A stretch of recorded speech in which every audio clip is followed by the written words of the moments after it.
भगवान मंगलमय अपने शरणागतों के अंदर आते हैं। स्वप्न जैसे कोई भागवती, कोई इनका कोई अर्थ नहीं है। आप समझो, जब जगत स्वप्नमय है तो स्वप्न है ही।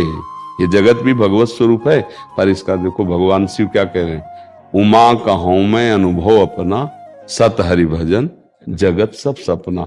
अच्छा, आप विचार करके देखो, स्वप्न में 3 प्रकार के स्वप्न होते हैं। एक होता सात्विक, जिसे आपने वर्णन किया। एक होता राजसिक, जिसमें हम भोग भोगते हुए नजर आते हैं। एक तामसिक, जिसमें लड़ाई झगड़ा मारकाट शुरू होती है। और एक होते बिल्कुल फेक, बिल्कुल व्यर्थ के, जिनका कोई मतलब नहीं होता। तो ये तीनों गुणों से आए हुए स्वप्नों में यदि कोई महात्मा आता है, कोई भगवान आते हैं, तो हम उसे भगवान की वृत्ति जो पवित्र है उसे कृपा समझते हैं। लेकिन हम उसको इस चिंतन में लेते कि इसका मतलब क्या होता है। कुछ मतलब नहीं होता, स्वप्न है।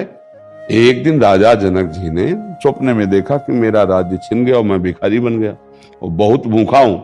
तो किसी तरह से दाल और चावल एकत्रित किए और तो मिट्टी की उसमें पका रहे थे, इतने में सांड आया और 2 लड़ते लड़ते वो सब बिखर गया। अब वो बड़े भूख से व्याकुल ऐसे उठे, तो देखा कि राज सिंह सैया पर शयन करे। तो उनका ये सत्य कि वो सत्य जो अभी देख रहा था, भिखारी बना और अभी देख रहा हूं कि राज सैया पर। तो सभा में जाके पूछा ये सत्य कि वो सत्य, कोई उत्तर नहीं दे पा रहा था। तो अष्टावक्र जी है, वो बहुत बड़ा प्रसंग, लेकिन सारा वो सीधे बोले ना ये सत्य ना वो सत्य। समझ रहे हो, ये भी असत्य है और वो भी असत्य है।